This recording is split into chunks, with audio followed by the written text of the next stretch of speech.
Поклонники сборной Кыргызстана с нетерпением ждали эту дату, ведь в данном матче сборная Кыргызстана могла переписать историю нашего футбола, впервые пройдя в третий раунд отборочных матчей на чемпионат мира. Перед матчем стало известно, что основной защитник сборной Александр Мищенко из-за травмы не сможет принять участие в матче. Кроме этого, игрок, который мог его заменить, Саид Ацеев, тоже выбыл из строя, добавив головной боли Штефану Тарковичу. Но несмотря на потери, болельщики верили в команду и неистово ее поддерживали.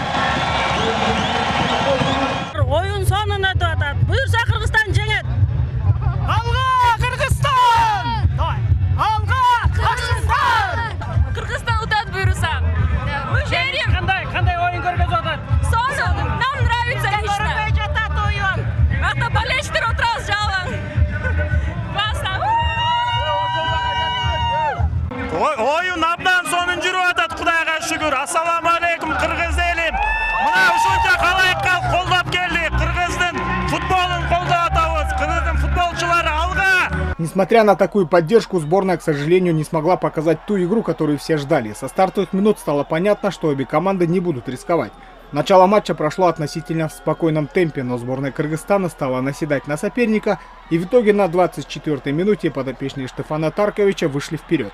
Хайрат Жиргалбекулу длинной передачей нашел впереди Жоэля Ходжа, который здорово обработал передачу и покатил на Гульджигита Алыкулу. Алыкулов ударом в дальний угол не оставил шансов голкиперов.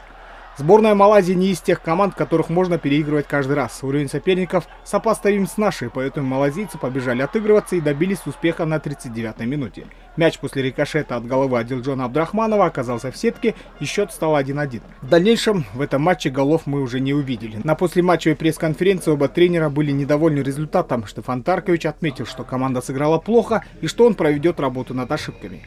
Secondly, we were preparing for the game.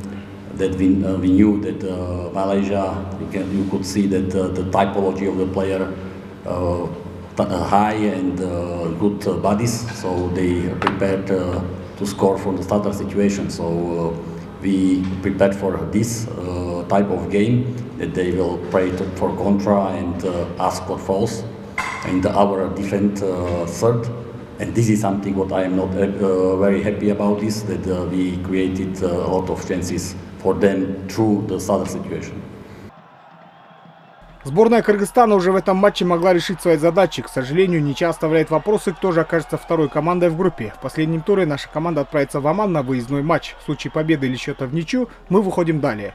А вот в случае нашего поражения и победы Малайзии над китайским Тайбэем нужно будет считать разницу забитых и пропущенных голов. Учитывая силу сборной Омана, задача стоит перед нашей сборной очень трудная. А вот Малайзия победит китайский Тайбэй, в этом сомнений нет. Одним словом, все решится 11 июня. Вот тогда и будет понятно, на что способна сборная Кыргызстана. Молодцы, молодцы. Должны были выиграть. Ничего, ничья тоже нормально. Ну и теперь кровь и снос Оман должен выиграть. Выиграть, либо ничью должны выиграть.